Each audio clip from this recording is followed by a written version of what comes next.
Olá, prazer imenso estar aqui com mais um podcast Fora de Série. A gente não para nunca, quero agradecer o carinho enorme e as dicas, né, que vocês dão pra gente também. Ednei, leva lá ele, leva lá ela. E aquilo que eu sempre falei, o Fora de Série tem esse nome porque o que é fora de série aqui é o convidado. São pessoas que eu admiro e esse convidado de hoje, desde quando eu conheci ele, nossa, eu vi assim uma trajetória que já vinha enorme de sucesso dele. E do dia que eu conheci pra frente, ele evoluiu, que é uma coisa maravilhosa. A gente se conheceu por trabalho e ficamos amigos, né? De contar problemas um pro outro, de contar coisas boas um pro outro. É um cara que a cidade sabe do grande empreendedor que ele é, do grande empresário que ele é, né, do mentor espiritual que ele é, e também quem tem a oportunidade como eu de conhecê-lo e de ter ele como amigo, sabe o quanto esse cara é nota 10. Quando eu conheci esse convidado de hoje, né, vocês já estão sabendo porque a gente já anunciou antes, mas a gente faz essa surpresa, eu comentei com algumas pessoas do meu convívio, conheci um tal de Matheus Cafuri. E todo mundo falou a mesma coisa. É um cara nota 1000, inteligente. Ó, esse cara... Bom, esse cara está aqui hoje, né? Aliás, hoje no estúdio da EJ Filmes não é novidade nenhuma pra você, né, Matheus? Quero te agradecer muito. Finalmente! Conseguiu... Nasceu o podcast com o Matheus Cafuri, né? Esse grande cara, né? Eu tenho um orgulho de estar recebendo ele aqui, porque é um amigo, é um parceiro comercial da gente aqui, coloca a gente em coisas bacanas. Devo muito ao Matheus de aprendizado, porque ele não adianta, cara, não é só na área dele, né? Se você tiver a oportunidade de trabalhar com ele, de fazer alguma coisa com ele, você vai ver que o Matheus é inquieto, o Matheus ele te bota em desafio e vamos, e você vai aprendendo. Matheus, você sempre foi assim, né? Não. Não, Minha mãe fala que eu era muito calmo, cara. Calmo? Eu fui uma criança muito calma e talvez eu fui uma criança muito introspectiva, porque eu acho que criança que tem a formação de pai separado de mãe acaba ficando um pouco introspectivo até entender um pouquinho o que está acontecendo na vida. Então, eu fui uma criança muito tranquila. Minha avó fala que dos netos eu acho que eu fui mais tranquilo. Minhas tias ou que era o chorão, tá? E depois eu me tornei um adolescente mais maluco. Olha com essa só. história de ser DJ, de ser apaixonado. Sim, isso que eu ia falar aqui. Você tem essa coisa, né? Você me contou um pouco da sua história nos 10 anos, né, da sua empresa, e aí eu fui pensar, ok, Gaguinho DJ, aquelas coisas todas, né? E você foi DJ mesmo. Cara, foi uma paixão muito insana da vida, que eu comecei a gostar de música eletrônica muito cedo, né? É uma coisa assim que hoje é totalmente modismo, né? Vou pra rave, ficar doidão, usar droga. Eu não, cara. Eu comecei a ficar fã de um cara que é o Fatboy Slim, que começou a fazer os primeiros festivais de música do mundo, chamava Big Beat Boutique. Ao acaso, tá? Eu descobri, eu gostava do som e fui procurar saber quem era o Fatboy Slim. Porque quem tocava algumas músicas do Fatboy Slim lá em Paraíba era o Alexandre. Não o Alexandre Gaguinho, que também é um grande querido, mas era o Alexandre Elmais, DJ Animal. DJ Animal. Que tinha assim um gosto musical, tem até hoje, maravilhoso. E o Alexandre era muito amigo da minha família, eles foram criados no terreirão, no bairro, todo mundo junto. E aí sempre ia pros bailes do Hamit, né? Planet Animal, as festas do animal na ilha. E eu ficava lá, cara, olhando o Alexandre, não só pela profissão DJ, mas pelas músicas que o Alexandre tocava, que eram músicas que eu já me amarrava, que eu gostava pra caramba. E especialmente Fatboy Slim, que era um som que me chamava muito a atenção e eu fui cada vez mais procurar saber quem era. Completamente atípico, um moleque de 12, 13 anos gostando de música eletrônica. E aí eu cheguei pra minha mãe e falei, mãe, quero ser DJ. Você tá ficando doido, menino? O que é isso? E aí eu comecei a procurar conhecer todos os DJs lá em Paraíba. E não só os DJs que eram assim um auge, sempre foi. Na época, o Gaguinho era um artista pra gente. O Gaguinho se tornou um amigo pessoal. Hoje, a minha relação com o Gaguinho é mais do que de irmão, não só espiritual, mas de uma amizade de muitos anos. Mas eu lembro, na época de Planet Animal, quando a Gaggles Disco Dance começava, era uma coisa emocionante, sabe? Gaggles Disco Dance. Exato, e foi assim, coisas muito pontuais. E eu sempre muito apaixonado com música. Eu fui conhecer o Conrado, cara, que trabalhava nas rádios, que é um cara que tem um dom, O Conrado, ele é uma joia rara da música, sabe? O Conrado é um cara que faz mixagem em MK2, que é uma coisa que você, no Brasil, é capaz de contar no dedo, quem faz com a qualidade e a propriedade que ele faz. Na época de DJ Mãozinha, o próprio Dirley é um cara extremamente técnico como DJ. Mas cara, tô adorando Então isso. eu fui conhecer as pessoas que gostavam de música, cara, porque eu gostava de música. Eu lembro que eu ficava vendo montar o som da Festa de Maio, que a gente morava no prédio aqui eu ia ver o som montando, eu sempre fui tarado. Presente que eu quis do meu pai quando eu voltei a ter uma boa relação com ele foi um caminhão de som, que era um mini trio elétrico, que eu com 12, 13 anos comecei a fazer festas nos colégios em Belém, Paraíba. Junto com Carola e com o Davi da Expo, a gente montou a Rádio Senec, cara. Você tava lá na Rádio Senec? Eu fundei a Rádio Senec com Carola e com o Davi. Eu passei por lá, assim, tinha a Rádio Senec. Então, assim, eu sempre fui muito louco com música e resolvi fazer festa com o meu grande irmão, Rodrigo, que você teve a oportunidade de conhecer. O Rodrigo tem várias marcas na minha vida, boas e ruins. Ruins não, eu não falo que nenhuma marca é ruim, mas o Rodrigo é o cara que foi o meu irmão na minha infância, pré-adolescência, e a gente fez algumas festas juntos, dentre elas uma festa que a gente fez na rede, uma vez chamou No Fear. A gente fez 2 No Fear, né, em Paraíba. A No Fear na rede deu 1.238 pessoas. Eu lembro dessa festa. E a gente fez essa festa, eu tinha 16 anos. Eu era menor de idade fazendo uma festa. E na época tinha aquela coisa do Conselho Tutelar ali em Paraíba, do camburão andando na rua. Sim. E o Conselho Tutelar chegando na festa para olhar menor e o dono da festa era de menor. Caramba. E eles não, sempre fui muito grande, sempre falei muito bem, sempre tive o dom da comunicação, de falar, de me expressar. Eles não imaginavam, não pediam documento, eu era de menor fazendo uma festa. Caramba. De 1.238 pessoas, que foi uma loucura na cidade. A fila da rede, a fila ia quase onde é hoje o Bahamas, que na época era super listão. Então assim, foi uma loucura, foi um marco. E daí eu lembro que eu cheguei em casa com dinheiro pra caramba, meu padrasto, cara, esse menino tá vendendo droga. E eu lembro que com a grana do que sobrou da Nofia, dava pra comprar na época um carro, cara. Caramba. E aí minha mãe bugou, meu padrasto tá ficando louco, eu comprei tudo de coisa de DJ, de CD na época caro, importado, CDJ, mixer, iluminação, comprei tudo disso, cara. Com dinheiro da Nofia. Aí no outro ano a gente trouxe a banda, que era o melhor cover do Legião Urbana do Brasil, a gente trouxe em Além Paraíba no Nofia 2 no Rex. E aí eu fiquei muito empolgado com isso, muito louco com isso, e veio aquela coisa de estar no caminho do estudo. E eu nunca fui o melhor aluno, mas eu fui um cara que nunca tirei nota vermelha. Assim, nunca fiquei de recuperação, sempre fui um aluno bom. E sempre tive um entendimento de que se a gente não for bom e não estudasse, não ia chegar em lugar nenhum. E eu queria dar esse orgulho para minha mãe, para o meu avô, para minha avó, de ser... Acho que eu fui o primeiro neto que formou, etc. e tal, da família. Meu avô tinha um orgulho louco, que meu avô foi fundador da cooperativa de Além Paraíba, foi o cara que fez ali o sindicato rural, o parque de exposição, que foi o Roberto Toledo. Então meu avô tinha um sonho de ter um neto médico veterinário. Cara, eu lembro que quando eu fui para a Nova Zelândia, lá para a University of Otago, que foi um tempo que eu fui na melhor faculdade de veterinário do mundo, o orgulho do meu avô vendendo bezerro para me dar dinheiro para poder ir, sabe? Então, no meio desse caminho, eu tive que escolher ou a medicina veterinária ou a música. Ou a música. Não dava para fazer os dois, bem feito. Entendi. E aí, minha energia voltou toda para medicina veterinária. Eu nem sei... bebe, que senão fica quente. Eu vou beber. Eu não sou nem de beber. Nós estamos fazendo uma transição de ar-condicionado aqui que tá fogo, então eu tô doido para chegar o ar gelado. Mas aí, então, você falou que você teve que escolher, e não deve ter sido fácil no momento da escolha ali, que você teve que... Mas, cara, eu acho que você fez a melhor escolha, né? Será? Eu acho que fez. Não, eu sou Mas olha, todo bom, bem-sucedido empresário numa área, alguma coisa, ele tem algo que... Uma paixão que vai junto com aquilo que ele concretizou. E que vira um hobby, que vira uma coisa que ele gosta, que ele vai viajar para conhecer. Cara, e aí hoje isso acontece, porque eu passei a ser um dos caras mais admiradores dos DJs que fizeram a música eletrônica hoje acontecer no Brasil.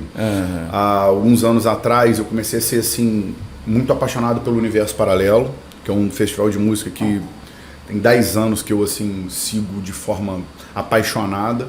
Do Universo Paralelo eu conheci o Alok, que hoje é um dos maiores DJs do mundo, um DJ brasileiro. E acompanhei o Alok no Rock in Rio. Tem várias fotos com o Alok no Rock in Rio, fotos com o Alok no Universo Paralelo. E depois vi a ascensão de um cara chamado Lucas, que é o Lucas Ruiz, que é um cara que nasceu lá no Mato Grosso, tá? Chama Novo Mundo a cidade dele. Uma cidade, se eu não me engano, tem menos de 20 mil habitantes. Ele, enxerga mal do olho. E esse cara começou a produzir num notebook.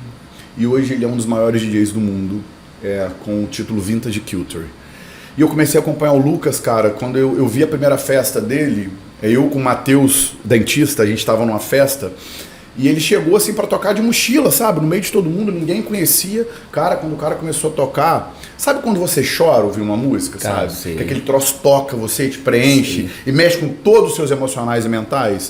Eu falei, cara, o que é isso? E aí eu comecei a seguir esse maluco, cara. Comecei a seguir o Lucas. Onde tinha vintage eu ia. Era em Juiz de Fora, era no Rio, era em Belo Horizonte. Eu e o Thaís, a gente ia no vintage. Hoje eu tenho uma tatuagem do vintage. Você está falando de música, cara, mas os meus vídeos, a maioria deles, não são todos, mas eu começo pela trilha, o Lucas sabe disso, o meu Lucas aqui. A inspiração da trilha, eu escuto e falo, cara, aí eu já sei a música que eu vou pegar, a imagem que eu vou pegar, o take que eu vou pegar, casamento, rola muito isso, porque eu sou do rádio, então eu trouxe isso tudo para uma agência de filmagem. Então eu acho que esse diferencial também, eu acho que conta um pouco do meu sucesso nessa área, é essa sensibilidade, porque radialista é um troço meio doido também, é igual o DJ. Eu chorava no estúdio da Juventude de noite, 1h da manhã, eu choro música tocando música, e tal. Eu choro ouvindo cara, música. Loucura. E hoje eu tô numa fase da vida que todo mundo fala que eu sou doido com essa questão de música, porque 90% das músicas que eu escuto não tem letra. Eu sou um cara relativamente novo, mas com muita experiência na vida. Eu sou muito intenso. Você sabe disso. Sei. E eu falo que eu estou numa fase da vida, depois de uma marca muito existencial na minha experiência humana, que foi o nascimento da minha filha, que foi extremamente complexo, que hoje eu não tenho muita paciência para ouvir ninguém falando música comigo. Entendi. A maioria das músicas que eu escuto hoje não tem voz. Entendi. Que aí a minha paixão por música eletrônica se afincou ainda mais as boas músicas eletrônicas. Eu estou numa fase da vida que eu não quero ninguém falando comigo. Então a música para mim ela é uma terapia.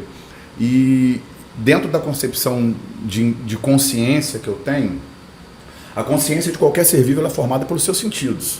Tá? Quem é o Edney Jones?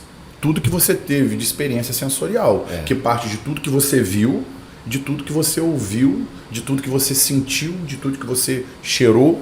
Então, a nossa consciência ela é formada, bem dizer, pelos nossos sentidos, pelos 5 sentidos que a gente domina. Tá? Ou a gente pensa que domina, porque a nossa frequência de captação desses sentidos é ridícula. Tá? A gente está aqui nesse estúdio hoje, quantos sons estão acontecendo aqui que você não está interpretando? Quantas luzes estão passando por aqui a gente não está enxergando? Está rolando aqui sinal de Wi-Fi, sinal de rádio. Você imagina um organismo que é capaz de captar todas essas ondas, porque som é onda, luz é onda. Sim. E consegue entender isso. Hoje, alguns conceitos, inclusive, sobre esse mundo de autismo que tem, é que a persona da consciência do autista são seres que estão vindo com uma percepção muito maior de mundo. Tá? Então você imagina que se você tivesse a capacidade de estar interpretando a onda de rádio que está chegando até você, da mesma forma que se eu tampar a boca que você está me ouvindo.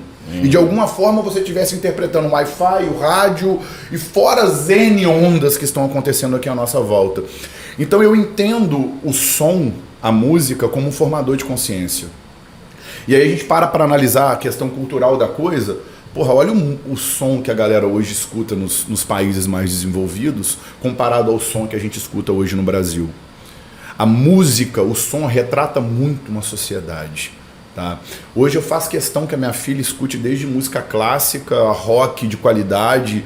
Olha o que, por exemplo, o Pink Floyd fez há 20 anos atrás.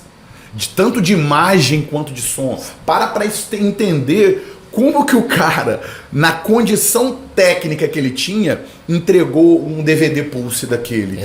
Tudo minimamente ajustado. Então, cara, para analisar o nível de consciência e evolução desse cara. Para o que a gente vê hoje aí, que o bonito é rebolar a bunda e bater a bunda no chão. Então, assim, eu sou um cara muito crítico a isso. Eu vou respeitar todos os gostos, todas as culturas. Mas esse gosto e essa cultura diz muito sobre a consciência da pessoa.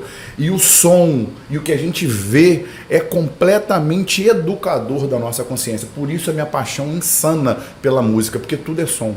O mundo é som e luz. Né? O Lucas, você conheceu o Phil Collins através de mim ou não? Foi?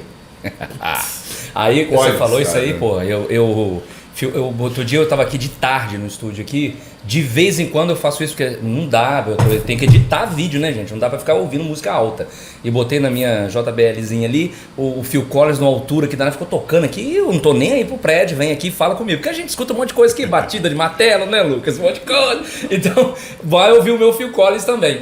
E aí, cara, eu me lembro muito do Adilson Correia, né, o locutor Adilson Correia, que fazia o Juventude Noturna, né, ele é um dos maiores programadores que eu já vi. A abertura dele é com Pink Floyd. Você vê o nível do Juventude Noturna. Era um nível formidável. As pessoas ficavam acordadas para ouvir o Adilson Correia. E ele falava assim, ele sempre foi muito Ed Jones, muito expressivo, e ele é forte, né, sempre foi fortão. Aí ele falava assim: o mundo espiritual adora música, rapaz. Mas o mundo é música. Mundo espiritual e não sei o que, tem que botar alto. E eu falei, cara... Aí às vezes eu comecei a botar aqui, comecei a sentir energia boa com a música do Phil Collins tocando. Eu falei, opa... Eu só trabalho, eu só escrevo ouvindo música. No meu fone. Ali também. Eu só trabalho ouvindo música, eu produzo ouvindo música. A manifestação espiritual mais incrível é através de música. As maiores ideias, as maiores consciências se dão através de frequências sonoras. Hoje não é mais achismo, é científico, que determinadas frequências te ajudam a concentrar, a produzir mais, a melhorar seu raciocínio, te ajuda a dormir. Cara, tem programas desenvolvidos hoje com teses de doutorado, que se você coloca determinada frequência durante seu sono REM é melhor. Então assim, não é mais achismo, sabe? A gente sabe muito pouco sobre a influência sonora. Existem estudos hoje que determinados sons e frequências sonoras te colocam em completamente estados diferentes de consciência, tá? Não é segredo para ninguém a minha paixão, o meu amor, a minha dedicação, a minha devoção às religiões de matriz africana. Não existe manifesto do sagrado da natureza sem a manifestação do som, sem a manifestação do coro, do tambor, do eco, da batida, da dança, desde os ritos africanos até o índio de Pajelanço. Eu acabei de participar de um ritual com os índios pataxós na Bahia. O cântico, a dança, os instrumentos para poder despertar um estado elevado de consciência é algo, cara, que por fora ali eu choro, eu me emociono com a música. E não é todo mundo que tem essa sensibilidade, não sei porque eu tenho, desde cedo. Eu sou o cara que ouvia minha mãe escutando música italiana e Elimar Santos e achava aquilo lindo. Tá? Então, assim, música é uma coisa muito presente na minha vida. O som, o instrumento é um negócio para mim... E dentro do seu trabalho espiritual tem muita sonoridade também. Muito. Eu vou falar uma coisa aqui que algumas pessoas vão assistir depois, eu vou falar sempre, algumas pessoas, eu tenho certeza que não vão entender. Mas algumas. Porque, por exemplo, eu já passei pela católica, evangélica, tive uma experiência maravilhosa fazendo um vídeo para o seu Oz, né? E acho que todos os vídeos do seu Oz você fez, né? Sim, com exceção acho que o primeiro que foi o Manfrini. O primeiro foi o Manfrini, que é um menino também que está se dando muito 10, bem em Juiz de Fora. Mas o Casa Vermelha 2, o documentário de 10 anos, o Manifesto dos Médios, que a gente tem que inclusive continuar. Então assim, a gente se preocupa, eu sou um cara que eu tento ter a trindade, né?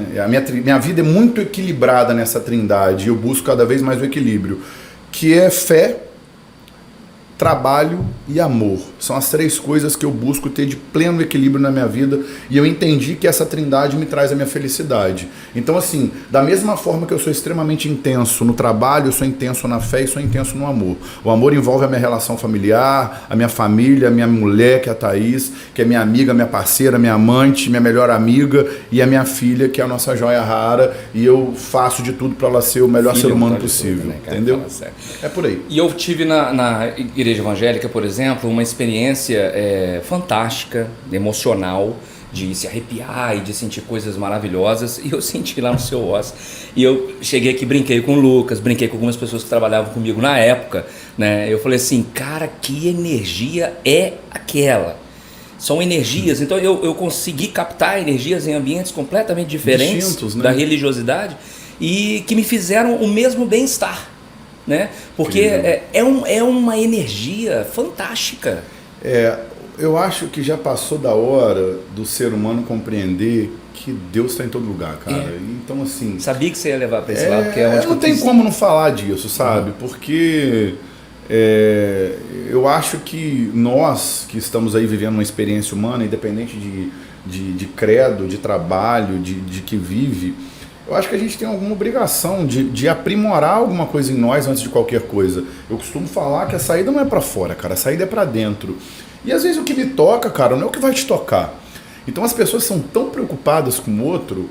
Eu sou um cara muito crítico, não gosto nem de falar de religião, porque às vezes pode soar de uma forma meio que arbitrária, mas não é. Eu respeito absolutamente todas as religiões. Eu detesto a palavra intolerância religiosa, odeio, porque eu não quero ser tolerado, meu amigo. Não faço questão de muito ser tolerado, não faço questão nenhuma de conviver com pessoas de mente ofuscada, não faz parte do meu ciclo de amizade, de convívio. E eu tenho irmãos, amigos evangélicos, budistas, hinduístas, agnósticos, ateus, católicos. Então a persona que julga um ser humano pela religião dela, pra mim é um tremendo idiota, cara. E eu não tenho paciência, eu tenho preguiça de conversar com esse tipo de pessoa. Sei como é que é. Da mesma forma que eu tenho as minhas críticas ferrenhas, tá? Quando, por exemplo, eu falo que eu não sou cristão e as pessoas ficam desesperadas. Acho a coisa mais absurda do mundo. Então, fica desesperado então com todo japonês que não é cristão, com todo israelita que não é cristão. Então as pessoas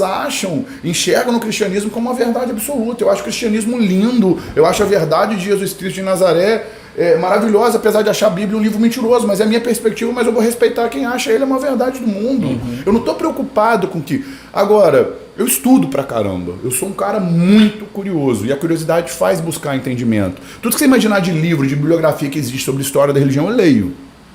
Se ela é verídica, algumas coisas eu sei que são, outras não. E com isso eu vou tirando as minhas conclusões dentro do que eu acredito ser uma verdade pra mim, que pode ser uma mentira pra você, mas eu vou respeitar a sua opinião. Exatamente. Então, eu sou muito fora da curva quanto ao que eu busco é o entendimento de Deus, porque eu acho que Deus está dentro da gente, a gente tem que achar ele dentro da gente. Tá? Eu concordo. Então, da mesma forma com que faz a gente feliz, tá?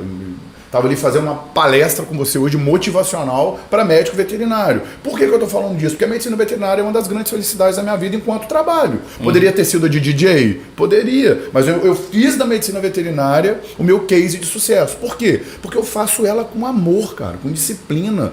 Eu não atendo uma pessoa diferente da outra. Porra, eu estudo pra caramba. São 5 pós-graduações na Carcunda, das melhores do Brasil. Incontestavelmente, hoje a gente tem uma equipe veterinária das melhores da região, uma estrutura que condiz com os melhores equipamentos do Brasil dentro de Além Paraíba. É impossível. Hoje, dentro da Pet by Vet em Além Paraíba, a gente tem equipamentos que, se tiver em 5 lugares no Brasil, é muito, cara. Então é motivo de orgulhar, sim, se vai descer. Claro. Sim, porque a gente trabalhou muito, foi muito tempo de estudo, de dedicação, de abdicação, para poder estar construindo isso, sabe? A gente representa hoje laboratórios do Brasil inteiro e multinacionais que fazem pesquisa científica aqui comigo, cara. Então, assim, quando as pessoas às vezes acham eu muito explosivo, muito pra frente... eu dou todo o direito para ela, porque eu sou desse jeito, eu não sou morno, eu não tenho essa coisa de ser morno, eu sou mesmo um cara que eu quero o melhor de todo mundo que está do meu lado. E a pessoa que não tem esse imprint de vitalidade, de felicidade, naturalmente não fica do meu lado. Tá? Eu não gosto do morno, eu não gosto do mais ou menos. Eu acho que cada um tem que ser o melhor do que pode ser naquilo que faz, hoje, naquilo que gosta. Hoje na gravação você citou uma frase importantíssima do Mário Sérgio Cortella. Quando você fala do morno também, eu lembro de outra que ele fala, que Deus cuspirá os mornos, né? Porque o morno é meio esquisito, porra, né? Pelo amor de Deus, dá preguiça. A gente é média. Eu falo isso com os meus amigos, com os meus filhos do santo no centro, com minha família. A gente é média das 5 pessoas que a gente convive, cara. Então eu não convivo com gente preguiçosa, com gente negativa. Isso aí tem um fundamento mesmo? Total. Você é média das 5 pessoas que você mais convive. Energeticamente, moralmente, intelectualmente. Cara, então, eu me amarro em disseminar coisas boas. Eu vou querer que o cara que faz vídeo mais ou menos filme alguma coisa minha, não. Quem é o melhor de Além Paraíba? É o Ednei Jones. Porque ele faz com amor, ele entrega, ele tá um pouquinho na frente de todo mundo. Eu quero estar junto dele. E tudo que eu tenho de melhor do que você, eu te levo. Ednei, olha isso aqui.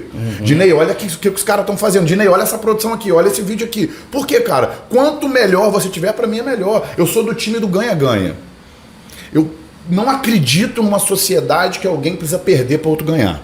Então as pessoas que estão do meu lado, eu quero que ela ganhe pra gente ganhar junto. tá? Nem todo mundo tem essa convicção. Tá? Porque infelizmente a gente vive num local que a mentalidade ainda é muito atrasada, né? Você tem aqui N empresários que vivem da desgraça dos seus funcionários. Eu quero que meus funcionários sejam felizes pra caramba. É difícil?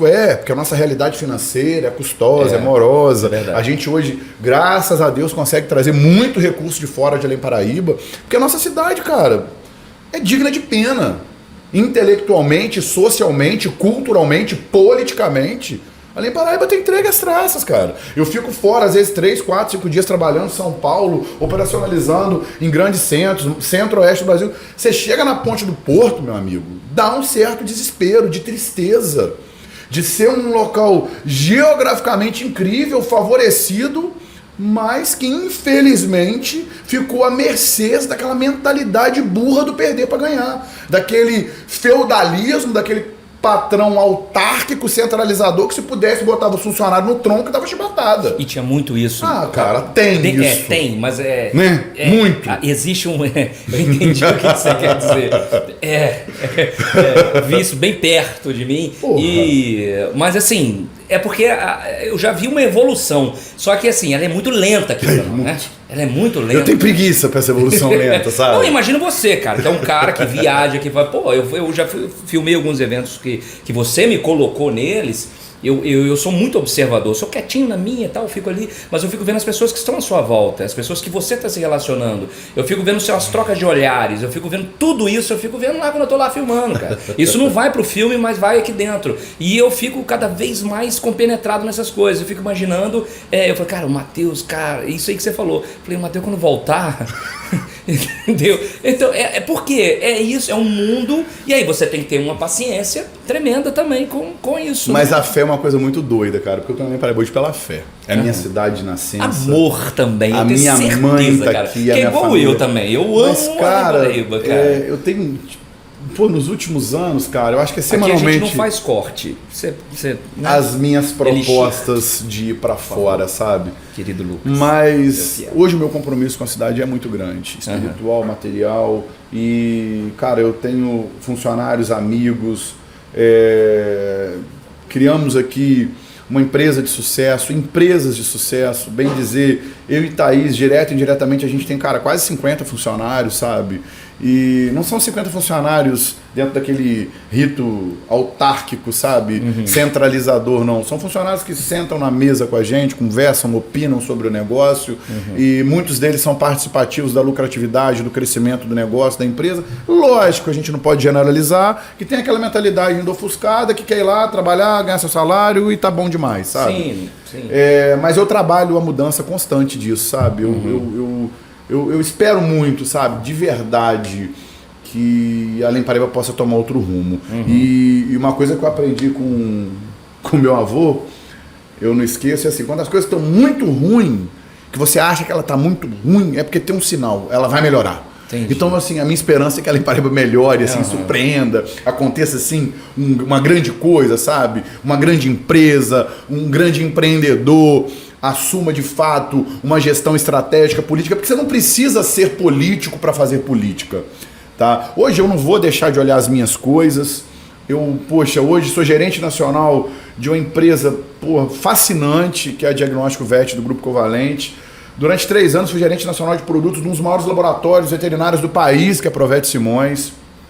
Assumi recentemente a coordenação de pós-graduação das maiores faculdades veterinárias do país, que é a Anclivepa. Cara, uma Além Paraibana, a gente está falando que é a maior autoridade de coordenação de pós-graduação de uma profissão que é a medicina veterinária, uma das mais importantes do Brasil, do país. Então, assim, uma frase que eu também aprendi muito. Cara, é motivo sim de orgulhar, mas eu me orgulho sem me envaidescer. Isso é difícil pra burro, mas eu tento sempre me orgulhar sem me envaidecer. Isso aí, cara, outro dia aqui no estúdio, tava aqui com o Lucas abriu, o YouTube meu tá recheado de vídeos, como é que fala? Privado, né?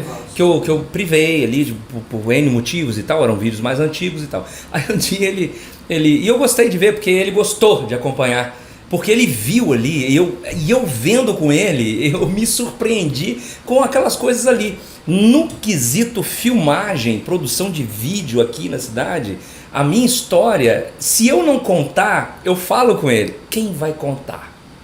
Se eu der uma bobeira, ninguém vai contar. O primeiro casamento filmado com drone aqui na Fazenda Lordelo, eu tenho a data, o dia, as imagens. A primeira vez que eu botei... Menino, eu vejo a filmagem, eu acho ridículo hoje. Eu tava vendo a filmagem do drone, quando voou um drone aqui na cidade, na Ilha do Lazareto, que eu fiz questão de mostrar o nome do Hélio Fazolato no palco ali da ilha, filmando com ele, porque é uma referência pra mim. Cara, o Hélio tinha um monte de coisa ruim. Claro, mas você falou um nome aí, cara. O Hélio Fazolato, HF, cara, além de era conhecido no Brasil por conta do HF. Numa época sem internet. O cara era uma autoridade em sonorização, em produção de evento. Tinha Instagram? Tinha além Paraíba, cara. Pô, que foda, cara. Não tinha nada, não tinha internet, não tinha Entendeu? nada. A Zamboni, cara. O que foi a Zamboni, cara? Porra, no estado do Rio de Janeiro, que orgulho ter a Zamboni aqui. A própria Garcia, sabe? Você vê essa galera que empreende, que busca, que desenvolve. E o que eu acho que falta um pouco de corporativismo pra ver a cidade melhor. Porque tem muita coisa boa aqui, tem muita gente do bem, trabalhadora, inteligente, próspera, mas que ficou assim, essa porra não dá certo, deixa isso pra lá, entendeu? Vamos levando a vida, vamos tocando o barco, não é assim, a gente vai pra fora e vamos só trabalhar daqui, entendeu? Mas isso vai mudar, cara, isso vai mudar. Eu lembro que quando eu mostrei ali palco Hélio Fazolato, foi, dentro de mim foi uma homenagem, porque ele era assim, eu falo com o Lucas, quando chegava um aparelho de MD, que era uma novidade que ninguém sabia o que era aquilo, ele fazia um churrasco na rádio. E fazia flash. E flash que a gente fala é aqueles que entra na programação da rádio ao vivo, que hoje seriam stories. E ele fazia o flash. E ele fazia aquilo e falava, nós estamos aqui recebendo um aparelho, que não sei o que vai isso. O cara era um marqueteiro. Empreendedor, você tá me entendendo?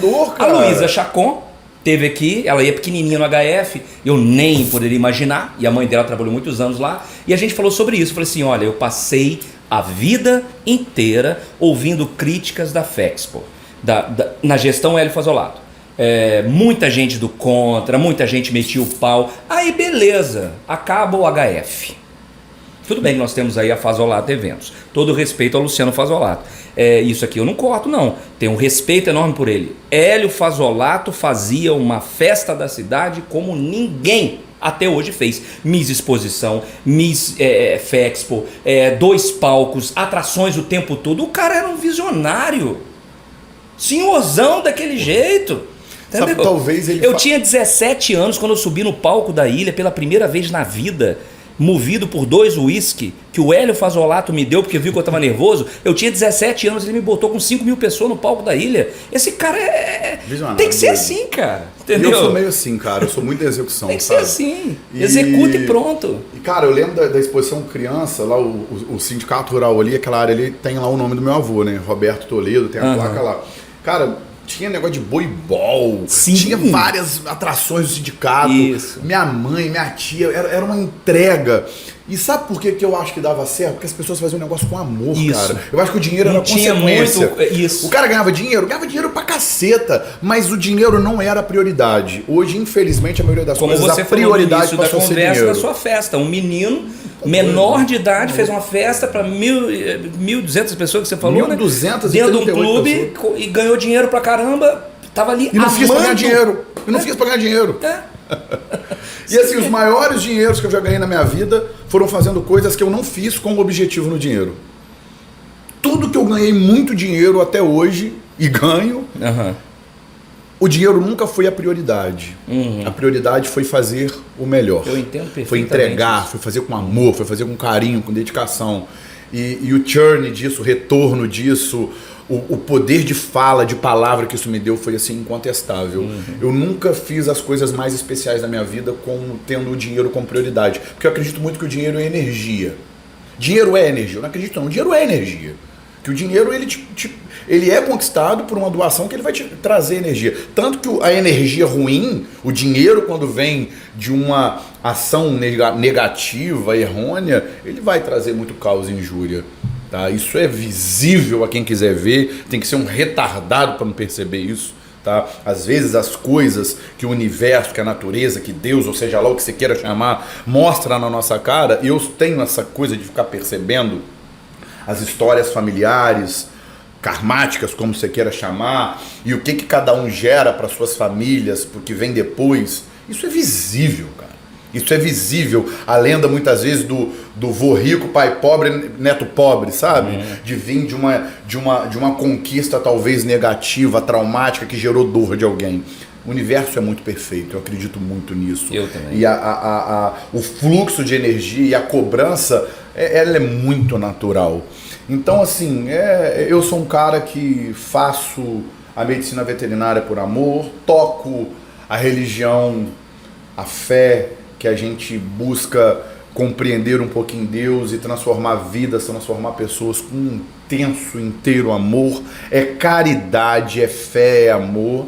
Que você poderia ter abandonado porque a sua vida empresarial é uma loucura e você tem problema de tempo, como todos nós temos, mas eu imagino a sua vida, porque é pauleira, e você não abandona o seu lado espiritual, tudo aquilo que você aprendeu dos seus mentores, que você tem uma gratidão por eles enorme, que eu sempre percebi isso. Não existe na minha vida hoje a hipótese, porque Deus, eu acho que por vezes faz muito pacto com você sem você perceber.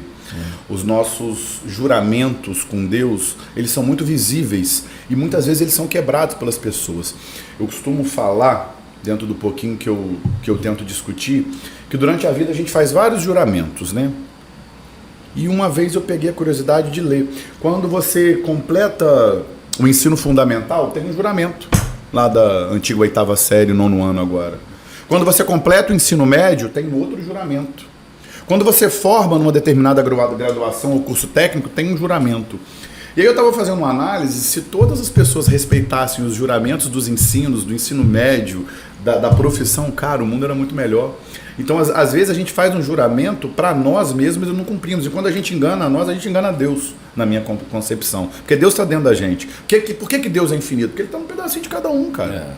Esse é o Deus do infinito.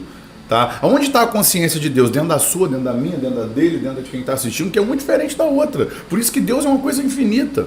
Tá? Então, tem muito que se compreender para eu achar que eu sou a última azeitona do deserto, ou seja lá o que você quiser chamar, porque se a gente para analisar o planeta Terra, toda a entrega, toda a história do universo, como ele foi formado, o quão pequeno ele é, tá? A gente entende que a gente é o subtreco do subtroço mesmo. A gente é muito pequeno para, às vezes, permitir a infelicidade, a tristeza, a arrogância e uma série de coisas negativas que as pessoas, às vezes, alimentam muito mais do que as coisas positivas. Ninguém é feliz todo dia.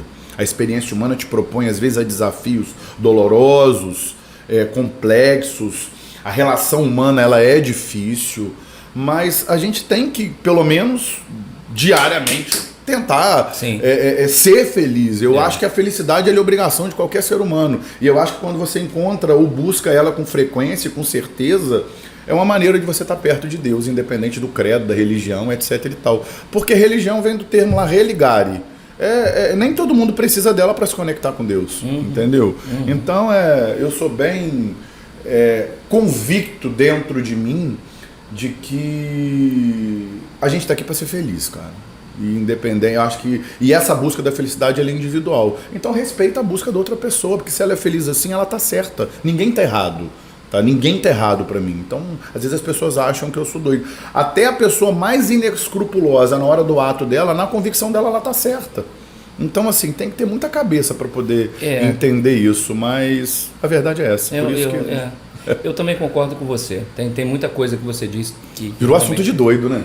Não, mas Poxa, eu imagino, cara, a sua vida, como que não deve ser, e como que você gerencia, né, esse tempo, só sendo imperativo mesmo, e também muito inteligente para poder coordenar tudo isso. Porque você hoje é um empresário de sucesso, um cara que tem um histórico fenomenal. Poucas pessoas em Belém Paraíba têm o histórico que você tem, no sentido de acadêmico até, né? No sentido de tudo que você passou, por tudo que você estudou e tudo que você se formou para ser, no sentido empresarial, e você também é uma referência espiritual, né, com o seu Oz, né? Você faz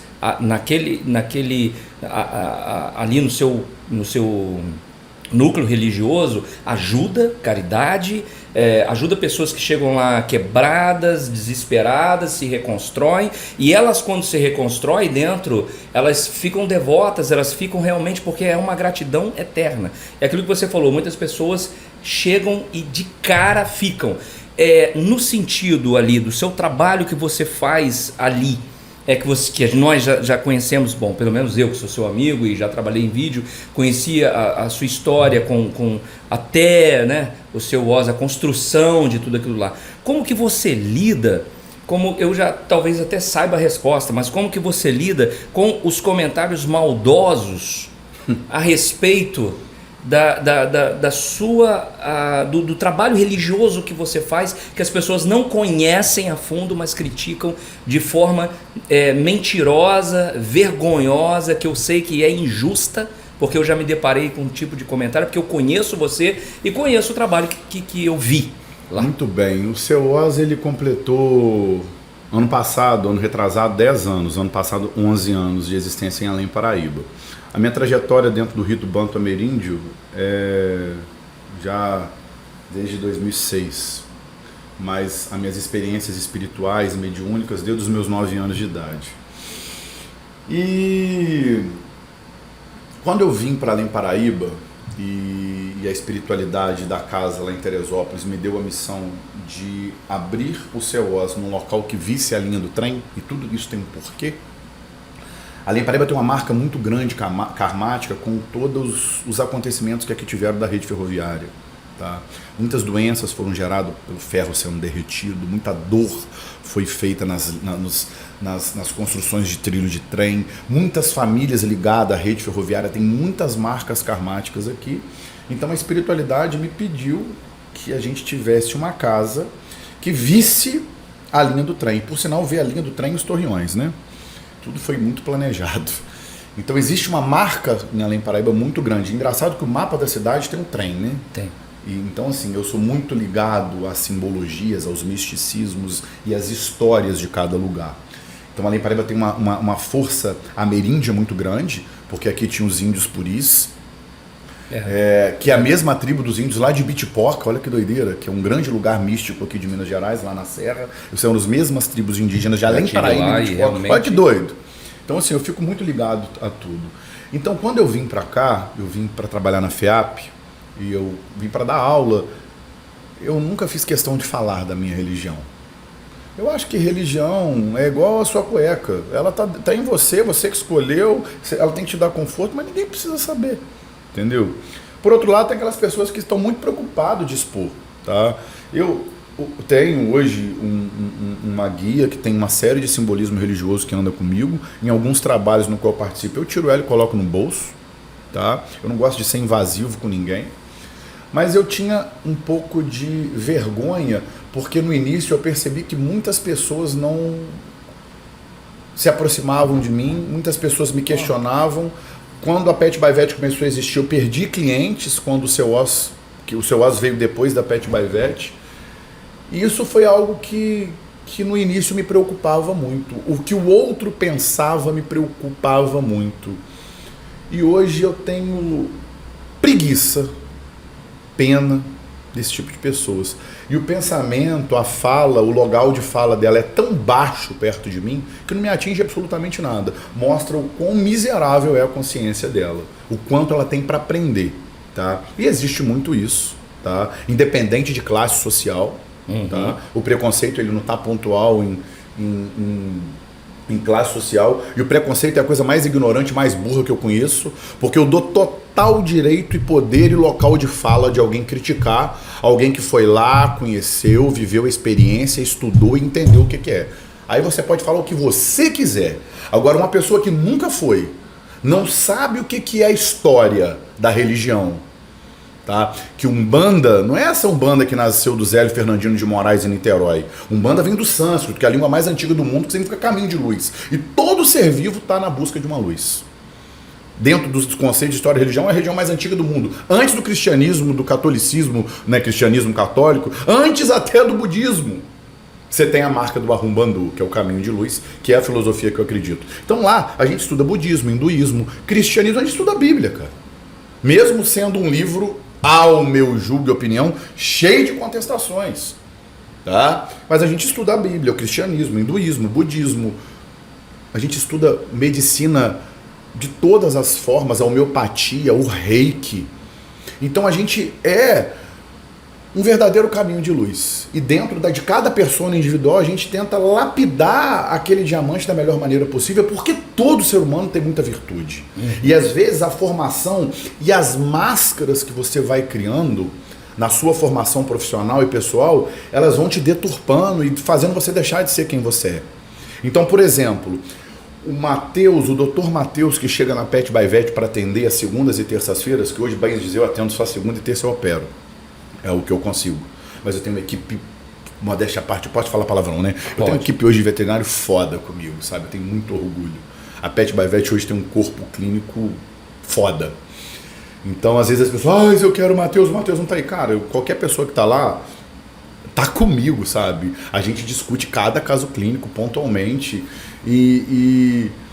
Mas quando você tá na Pet by Vet, você tem uma máscara. É o Dr. Matheus, médico veterinário.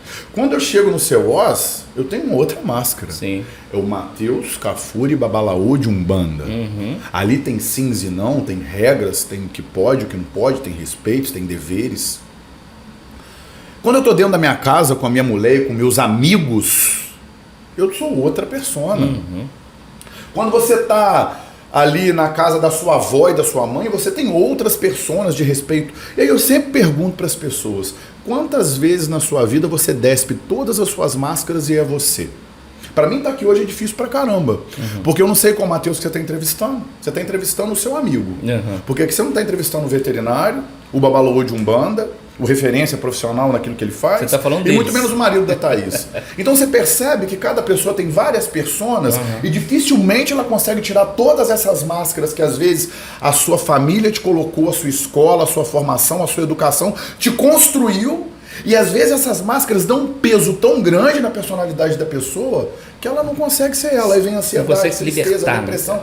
E eu faço questão de muitas vezes tirar todas as minhas máscaras. Ou ter algumas pessoas que conseguem conhecer todas as faces do Matheus. E são muitas. São muitas. Porque a partir do momento que você consegue viver intensamente o trabalho, a fé, o amor, você se permite a muitas coisas. E cada coisa tem as suas regras. E naquele momento você está totalmente apoiado naquele conceito, naquelas regras, naquelas virtudes, naqueles prazeres. Tá? Então dificilmente, é uma coisa muito rara, eu acho que eu nunca gravei um vídeo, já gravei milhões de vídeos sobre a medicina veterinária, em vídeos falando sobre Umbanda, mas um vídeo assim, assim, eu até sempre evito, porque... sei lá, né? E aqui a gente não corta. Né? Já passou gente de cócoras aqui, né, Lucas? Para poder pegar ali alguma coisa e tal. Falei, não vou cortar e não cortou. Então porque... você entende como que é complicado hoje? Tanto que eu sou uma pessoa hoje que eu tenho muitas pessoas do meu convívio, mas pouquíssimas pessoas do meu convívio conhece ou tem a possibilidade realmente de conhecer todas as faces do Matheus. Porque às vezes a desse convívio não tem capacidade de entender isso aqui. A desse não tem capacidade de entender essa. Então eu me lido muito bem com isso. E essa possibilidade de você saber se portar em cada local, em cada lugar, e ter a capacidade de se comunicar, respeitar as pessoas, é uma grande virtude que eu acredito que talvez seja uma das boas virtudes do meu sucesso. Profissional, pessoal, moral. Vou dar um exemplo bem peculiar da minha vivência. Eu recentemente, olha só, eu moro ali na Vila Laroca, ali na subida do hospital, onde é a Pet by Vet, eu moro ali. Deve ter mais de 2 anos que eu não entro na padaria Lusitana, porque eu não tenho tempo de ir lá. Então assim, eu vivo tão dentro da minha bolha. Eu e Thaís tomamos uma decisão há uns 7 anos atrás, 7, 8 anos atrás, que não tem televisão aberta na minha casa. E o Lula, o Bolsonaro, morreu fulano, ciclano, tá acontecendo... Foda-se, eu não quero saber. Não vai mudar a minha vida, a gente vive à mercê de uma sociedade preocupada com a vida dos outros, que quer ouvir desgraça o tempo inteiro. Tem mais de 7 anos que não tem televisão na minha casa. A minha filha não sabe o que é Globo, SBT, Band. Graças a Deus eu quero que ela não saiba mesmo, porque aquilo é um poço de ignorância. Então são escolhas que serviram e servem muito para minha vida, tá? Então são essas pequenas escolhas de se colocar dentro de certas bolhas que eu venho tentando não, venho tendo um certo sucesso nos relacionamentos da minha vida. Quando eu estou dentro do Ceosa, é o pai Mateus, o Babalaú. Quando eu estou dentro da minha casa com a minha família, é o Mateus, totalmente despido das máscaras. Quando eu estou dentro do trabalho da Pet Bavete, é o Dr. Mateus, médico veterinário. Quando eu estou dentro da Diagnóstico Vet, é o Dr. Mateus, gerente nacional. Quando eu estou dentro da Anclivepa, dando aula, é o Dr. Mateus, professor. Então essas personas que por vezes é essencial a gente despir. Todas elas, e tentar em algum momento, uma vez, duas vezes, três vezes, arranca todas as suas máscaras e seja você, merda. Viva você, e a gente às vezes é suprimido desde criança. Não faz isso tá errado, isso não pode, não sei o quê. E às vezes a gente deixa de fazer o que a gente é bom.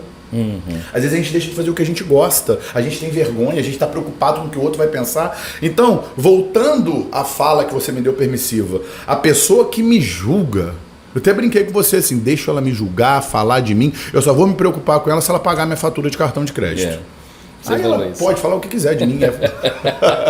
Então assim, cara, eu tenho preguiça de explicar certas coisas e eu, graças a Deus, estou no nível de consciência mental, emocional, físico e espiritual que a fala, o pensamento dessa pessoa não me atinge. Nem um pouco. Nem um pouco. Tá? Passa completamente despercebido de mim, ela vai estar sempre longe da minha vida, eu tenho certeza disso. Tá? Então... O Mateus hoje de pobre de espírito. Eu entendo perfeitamente isso. A vida é muito complexa e hoje em dia com as redes sociais ainda a gente fica sabendo de muita coisa, tem muita fake news, muita mentira, muita coisa que as pessoas postam. E se você postar aqui alguma coisa séria, alguma coisa tal, ela não tem a mesma velocidade às vezes que uma notícia maldosa, que alguma coisa... Cara, como que isso se propaga hoje, né? A gente está vivendo um mundo muito complicado, né? De muitas informações.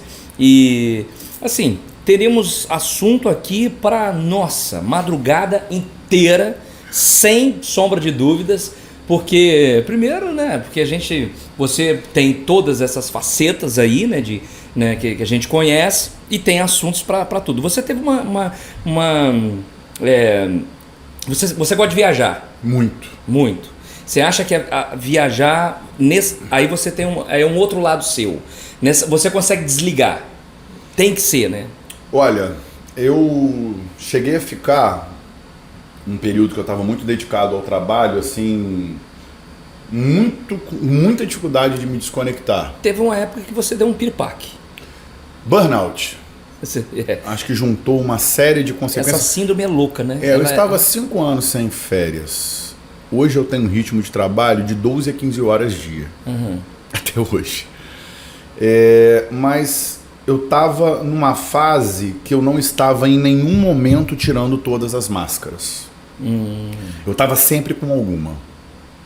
E aí eu estava indo muito no extremo de tudo. Estava muito no extremo do trabalho, muito no extremo da religião, muito no extremo das diversões, muito no extremo das bebidas, das vidas.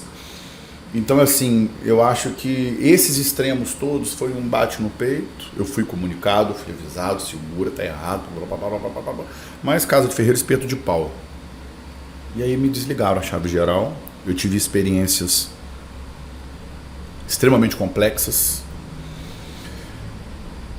físicas, mentais, emocionais e até espirituais, tá? Que me amadureceu muito, tá? Eu sou um cara que toda experiência que as pessoas às vezes podem parecer julgar como sendo negativas, eu aprendo muito com elas. E o buraco que eu caio uma vez, eu não caio de novo. Ele se torna extremamente relevante no meu processo de aprendizado. Porque uma das maiores sabedorias que eu conquistei na minha experiência de vida é que a gente é aquilo que faz, que nos torna infinito. E só existem 2 experiências que são inesquecíveis para o ser humano. Aquelas que são pelo amor excessivo e extremo, ou aquelas pelas dores excessivas ou extremas.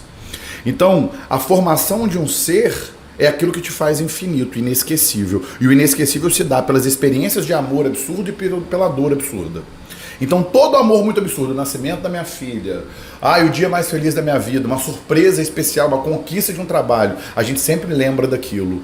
E se é inesquecível, se torna infinito na sua consciência. E aquelas dores, aquelas marcas mais fudidas da sua vida, elas também se tornam inesquecíveis. O problema é que o bobo, o ilógico, o irracional, ele pega essa experiência dolorosa e quer esquecer ela. Não quero esquecer ela, não.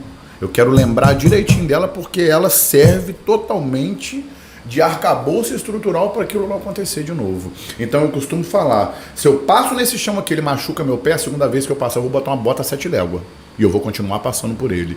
Então eu tenho certas filosofias de vida que eu acho que a sociedade já passou de um tempo daquela coisa, isso faz mal, isso é proibido, isso é ruim, isso é negativo. Acabei de viver a experiência da ayahuasca, que eu sempre quis viver. Eu não tenho pudor de falar de certas coisas, mas eu acho que tudo, absolutamente tudo no universo lhe é permitido, mas nem tudo lhe convém. E a grande diferença do ser humano de um para o outro é aquele que consegue identificar com exatidão o que te convém e o que não te convém. Tem pessoas que tomam um copo de cerveja e viram outro homem. Para eles não devem tomar um copo de cerveja.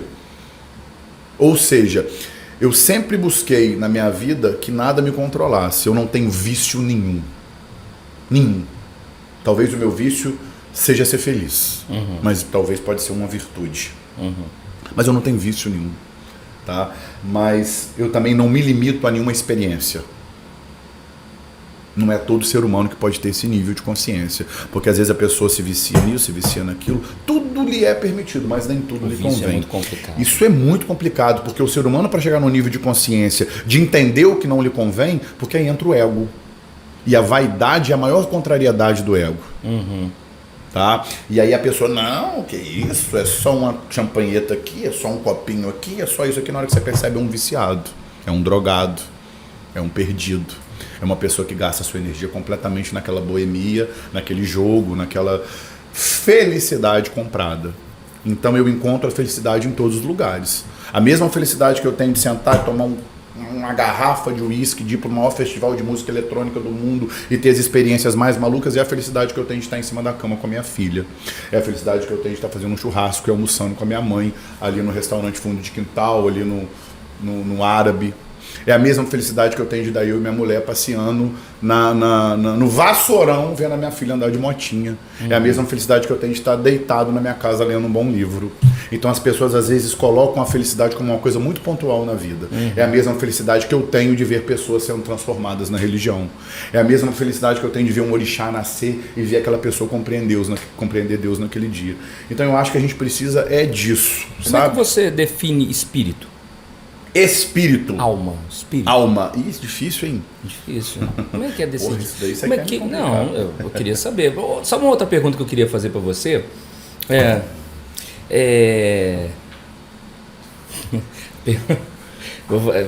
Vai valer um corte. Cachorro tem espírito? Tem. Tem? Formiga tem espírito? Tem. Que isso? Árvore tem espírito? Tem. Árvore? Espírito? Uhum. Que isso? Tem.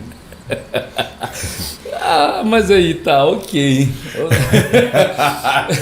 Então, aí eu volto um pouquinho para trás. Por que você se acha mais evoluído que uma árvore? Não, nem sei se eu me acho mais evoluído que uma árvore, porque uma árvore também é muito especial, né? No papel dela. Mas assim, Vamos lá. O ser humano tem um diferencial. Dentro da concepção do sagrado dos orixás, que é considerado todo espírito, é onde se manifesta alguma força da natureza. Essa força da natureza, para ela se manifestar, ela tem que ter vida. Então é considerado que todo espírito é qualquer matéria que detém uma vida. Por exemplo, uma formiga detém uma vida. Sim, o que vai modificar completamente é o nível de consciência desse espírito. Eu posso comparar a consciência do Steve Jobs com a consciência de uma formiga? Não. Tem um documentário da Netflix sobre fungos, que mostra como as árvores se comunicam uma com a outra. Eu devo ter visto. Através das raízes. Você gosta de documentário, eu sei, e eu gosto também, vejo muito. Poxa, eu tenho vários, né? Igual eu já estava brincando aqui. Qual é a coisa mais preciosa do mundo para mim hoje? Incontestavelmente, você falou aí várias vezes. Matheus, qual é a coisa mais preciosa do mundo para você hoje? Tempo. Sabe por quê? É a única coisa que eu não posso comprar. Exatamente. Hoje a coisa mais preciosa do mundo para mim é tempo. Você perguntar, eu não troco nada pelo meu bom aproveitamento do tempo. Tem gente que desperdiça pra cacete. Entendeu? Se você perguntar para mim qual é a maior joia para mim hoje, na minha vida, é o tempo. Porque com ele eu faço qualquer coisa, meu amigo. Eu conquisto o ouro que eu quiser, o diamante que eu quiser. Mulher que eu quiser não, porque eu já tenho a que eu quero. Tá? Então, a coisa mais preciosa na minha vida hoje é tempo. E é a única coisa que eu ainda não consegui dominar totalmente e nem consigo comprar. E para falar, espírito na minha concepção é isso. É qualquer matéria que é dona de uma vida. Que é um ser individual, é um ser vivo. Todo ser vivo habita um espírito. O que vai modificar perante ao sagrado é o nível de consciência desse espírito. Da mesma forma que nós estamos num processo constante de evolução, toda a consciência, todo o espírito, toda a vibração, toda a fagulha de Deus, toda a fagulha viva, né? Porque toda chama ela tem um tempo, né? Ela queima, ela acaba. Todo espírito tem um tempo e acaba. Vou te fazer uma pergunta difícil. Para mim não tem pergunta difícil, porque pode acontecer ter pergunta que eu não sei responder. E eu vou procurar saber se difícil. Pode falar. Eu imagino que seja difícil. Não tem nada difícil. Mais um corte para nós, Matheus Cafuri, vamos lá. Espírito transa? Do lado de lá? É. Não, o espírito pode, dependendo do nível de consciência, ele tem plena necessidade do sexo. Plena necessidade. Vou dar um exemplo. Vamos ao sexo como exemplo. O sexo é muito importante para minha vida. É uma coisa que eu sou intenso, eu amo. Mas existem pessoas que são completamente doentes com o sexo. Que o sexo é tudo. Mata pelo sexo. Tem gente que não faz. Olha que loucura. E tem gente que não faz. Agora vamos supor o extremo. Espírito transa. Então você coloca uma condição de uma pessoa que tem o sexo como a coisa mais importante da vida. Entendi. Essa pessoa desencarna. Essa pessoa morre. Entendi. Tá? Ela é uma viciada em sexo. De que forma ela vai alimentar o vício de sexo dela? Se aproximando perto de alguém para fazer sexo, para induzir pra sexo. Isso, porque isso depende da individualidade de individual. Da mesma forma o vício. Tá? Hoje no CEOS existe uma orientação do Pai Cipriano, que é o guia espiritual da caridade, que é proibido, infelizmente não é todo mundo que cumpre a regra, mas é proibido o médium que passa em determinado nível hierárquico, que é o sacerdócio, que é a terceira obrigação ritualística, é proibido o médium ter vício. Se você faz parte do corpo mediúnico do CEOS, você não pode ter vício. Por quê? Todo viciado, independente do que seja, principalmente, vamos falar do cigarro. Sim. Não vou nem pegar nada mais pesado, vamos falar do cigarro, da nicotina. Todo viciado, ele é o grande candidato a ser um obsessor espiritual. Por quê? Já viu aquelas pessoas que se você tirar o cigarro dela, elas surtam psicoticamente, enlouquece, quer matar alguém? Quando ela desencarna e morre, vai ter cigarro para ela fumar? Não vai ter. Não. Qual é a forma dela sustentar o vício dela? Se aproximar de algum fumante e dali sugar aquela energia junto a ela e induzir a vontade de outra pessoa a fumar. A partir do momento que ela faz isso, é um obsessor. Ou se ela não aceita a condição de obsessor, ela fica tão desesperada pelo não com a capacidade de fumar que ela se torna um sofredor. E o sofredor vai trazer uma série de consequências emocionais e negativas para onde a energia desse espírito ainda estiver rondando. Porque o espírito ainda fica um bom tempo preso, próximo a nós, até ele conseguir seguir um caminho, seja de luz ou de sombra. Né? Então, assim, boa parte dos obsessores são obsessores porque não querem, não. São obsessores porque eles têm a necessidade de seguir certas condutas da vida encarnada. E aí, a forma deles se alimentar disso é se aproximando de alguém. Se aproximando de alguém. Tá? Aí eles se tornam muitas vezes sofredores, desesperados, por conta de um vício. O vício é uma grande provação. Eu passei vou tentar fazer rápido a pergunta, por causa muito espiritual. Por causa do corte. Mas só porque aí é a parte que eu tenho mais dúvida.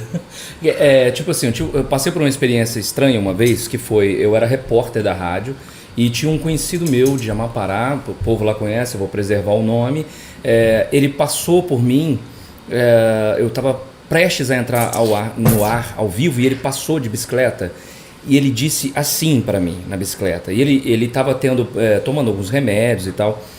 Só queria entender de você se isso existe de forma espiritual para acontecer. Se é uma realidade ou é a mente. Talvez as duas coisas, né? Mas, enfim, ele chegou, cara, foi uma coisa muito, muito estranha. Porque ele chegou e falou assim, ele parou a bicicleta antes de eu entrar no ar, ele me conhecia, né? Quando ele me viu, ele falou: Ednei, você tá ouvindo? A carreta tá me chamando. Eu falei: você tá doido, cara? Ele falou: tá me chamando, cara, tá me chamando, ó, e a carreta passando. No outro dia ele pulou e morreu. Putz. E aí eu te pergunto assim, isso pode acontecer de forma espiritual? Olha, vamos lá. A obsessão espiritual, ela é muito mais agravada quando o ser obsediado tem uma lacuna esquizofrênica psicótica. Tá? Uma fragilidade, uma depressão também. Uma depressão. Todo transtorno de ansiedade, depressão, todo transtorno mental e emocional favorece muito um desequilíbrio espiritual das suas faculdades de conduzir as suas próprias ações. Tá? Então, quando você está desconecto com as suas faculdades mentais e emocionais, o seu espírito ele deixa de estar habitando 100% o seu corpo físico. E aí ele permite ações no seu corpo físico, muitas vezes até semiconscientes, né? Então são processos muito complexos, tá? Muito complexos. E não só o depressivo, o que sofre de vários transtornos psiquiátricos, etc e tal, mas muitas vezes as pessoas que são submetidas a alguns medicamentos que afetam a consciência. Os próprios medicamentos psiquiátricos, tá? Eu nem sei se eu deveria falar isso, cara, mas você estava citando quando eu tive o burnout, foi uma parada muito complexa, tá? Que envolveu muita coisa. Envolveu o mental, envolveu o emocional, envolveu o espiritual, envolveu o físico, envolveu erros meus pessoais, de extremos, tá? E eu tava, cara, acho que há 4 anos sem tirar férias. Eu tava no meu extremo de trabalho e vivendo alguns processos bem complicados, enfim. Fui pro hospital, eu melhorei quando eu vi minha mãe, tava claro que eu precisava desligar um pouco de tudo. Eu tava num momento de 15, 16 horas de trabalho diário. Cara, mas no hospital eu tive várias experiências espirituais assim, bizarras, sabe? Mas bizarras, sobre o efeito da medicação. Mas assim, absurdas. E aí eu tive um entendimento do que é a pessoa que toma aquele tipo de medicamento também, tá? Experiências bizarras envolvendo até médicos amigos, sabe? E os médicos amigos sabem do que eu tô falando porque aconteceram coisas incríveis que eu pude chamar eles e conversar, que eu tava vendo claramente e foi muito impactante para eles, tá? Caramba! Bizarro. E tudo que aconteceu naquele momento meu de alteração, alterado de consciência, era o Matheus que estava ali, não estava incorporado, não estava na presença de espírito nenhum não. Mas tudo que aconteceu ali naquele momento meu alterado de consciência sobre os efeitos das medicações psiquiátricas e que eu conversei com esses amigos médicos, puta que pariu, aconteceu tudo. Sabe? Então, assim, eu acho que a gente é muito pequeno dentro da imensidão do sagrado. Acho que por mais que a gente saiba, sempre vai ter muito que a gente não saiba. E a gente sabe aquilo que nos permite saber. Eu ainda vou assistir. Eu adoro pôr do sol, hein? Vou te convidar para um pôr do sol comigo. Me amarro muito. Muito bom. O Lucas também. O nascer a gente e o fala pôr do muito sol, sobre pra isso. mim, são as coisas mais incríveis. Maravilha. São duas energias. O sunset, né, que é o pôr do sol, e o nascer do sol é de uma energia incrível. Sabe por quê, cara? Eu falo isso. O sol não quer nem saber da escuridão da noite, meu irmão. Pode ser a nuvem mais pesada, a noite suja, ventando, morrendo. Meu irmão, ele entra empurrando luz, aí ele passa aquilo ali, não quer saber de nada. Deu 5, 6 horas da manhã, ele vai empurrar aquela escuridão toda. Então, cara, o nascer do sol. Né? E você saber que todo dia ele nasce ali, você tem mais uma série de oportunidades. Exatamente. Cara, isso muda qualquer depressão, sabe? Com certeza. Gente, olha, bom... não vamos cortar nada, porque tem muita coisa proveitosa nesse papo. Passamos da hora, é óbvio que fomos mais. Mas assim, quero te agradecer muito. Apesar de saber que não existe uma outra possibilidade para um cara tão preparado espiritualmente e tão preparado para o mundo como você é, da forma material como o mundo se mostra. te desejo muito sucesso na sua É recíproco pra caramba. Porque onde eu tô, você tá, cara. Então quanto mais sucesso eu fizer, mais você vai fazer também. Então, cara, você é mais um elemento positivo na minha vida, mais um amigo, mais um cara assim que eu admiro demais. E você pode ter certeza que tem muita gente nessa cidade que não fala com você, mas que te admira pra cacete. Se sinta assim, porque eu falo do teu nome, converso com principalmente as pessoas que tiveram alguma experiência com você, seja na faculdade, enfim, mas que tiveram alguma experiência, prestaram algum serviço ou tiveram com o animalzinho lá, porque teve isso também, falam muito bem. Então você é um cara assim excepcional. Obrigado por ter vindo. Finalmente um ano convidando para esse podcast e ele acontece hoje e é um prazer imenso. Enfim, estou muito feliz hoje de você ter batido esse papo comigo descontraído e falado de assuntos assim muito aleatórios aqui dentro e que mostram um pouquinho das máscaras. Eu acho que nunca foi tão claro, talvez, para as pessoas que são amigos, né? Posso falar, admiradores, clientes, parceiros, conhecer também um pouco do Matheus sem as máscaras, né? Eu sou muito intenso, você é um cara que faz parte da minha trajetória, da minha história na Paraíba.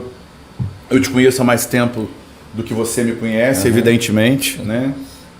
A voz de Ednei Jones é uma voz marcante da minha adolescência, da minha formação de moleque, de ouvir a rádio. Porra, esse cara é incrível. Eu conheço um pouco da sua história, do pai, do irmão. Sim. E, cara, é totalmente recíproco o que eu desejo para você, para EJ Filmes. Eu acho que o que você faz, você retrata e você marca na história Além Paraíba nessa fase. E para as pessoas enxergarem o que é hoje, o que talvez vai ser daqui a 10, 20, 30, 40, 50 anos. Você já parou para analisar quanta coisa passa na sua mão, na marca de um escritor de livro, sabe? Um cara que está deixando uma marca muito grande no registro. E as grandes sociedades, as grandes comunas, os grandes países e as grandes sociedades, elas só existem hoje porque elas têm marcado a sua história de alguma maneira. E você contribuir de uma forma incrível para a marca de Além Paraíba, para que ela seja amanhã muito melhor do que hoje. Tá? Eu agradeço pra caramba de estar assim descontraído. Eu falei, vou de sacanagem com a blusa do bruxo. Eu tinha uma blusa hoje pra vir também especial, mas não deu pra vir. Eu vou para poder falar um pouquinho de cada coisa, né? Do Matheus médico veterinário, do Matheus professor, do Matheus marido, pai da Roberta, marido da Thaís, do Matheus pai Matheus de Umbanda, do seu Oz, do Matheus que é um cara que torce pra caramba por Além Paraíba, por ser daqui, por viver daqui e querer que essa cidade, que esse local que a gente vive seja realmente um local melhor para viver. E eu acho que nós temos essa coisa em comum. E é isso aí. Gratidão, verdade. Valeu pra caramba. Verdade. E você que está aí nos acompanhando, né, no nosso podcast, no Fora de Série. Vou terminar um pouquinho diferente aqui, porque eu preciso fazer também aqui, depois eu vou fazer esse corte aqui, para anunciar a vocês o seguinte: temos um convidado maravilhoso, com uma história maravilhosa, inspiradora, independente daquilo que você pensa para a sua vida, da sua religião. Esse bate-papo vai te ajudar em muitos, muitos fatores. Então, Matheus Cafuri, no Fora de Série, aqui na EJ Filmes, o que nos honra muito. E você que nos acompanha até aqui, obrigado. Você que patrocina, obrigado. Até o nosso próximo encontro.